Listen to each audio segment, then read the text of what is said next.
बिस्मिल्लाहिर्रहमानिर्रहीम। अस्सलामुअलैकुम मेरे दोस्तों, क्या हालचाल हैं। मैं उम्मीद करता हूँ कि मेरे तमाम दोस्त खैरियत से होंगे। तो दोस्तों, ये आपको एक छोटा सा एक फार्मर है, इसका सिर्फ शौक़ है गाय वगैरह का।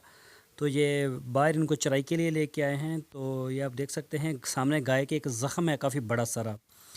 तो ये दो गाय जब आपस में लड़ती हैं, इनको सींग लगा है इस जगह पे और इतना बड़ा ज़ख़म हो गया है। सिर्फ ये कि ये नए नए थे और अनजान भी थे, इनको इतना पता नहीं था कि इस तरह से करके ज़ख़म हो सकता है, बल्कि बाज़ का जानवर मर भी जाता है।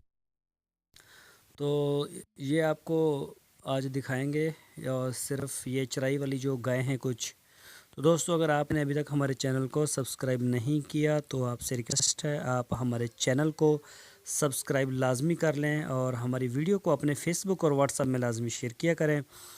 तो आप देखें अभी मज़ीद जो अच्छे अच्छे इसमें गाय हैं, तो हम आपको ये बता रहे हैं।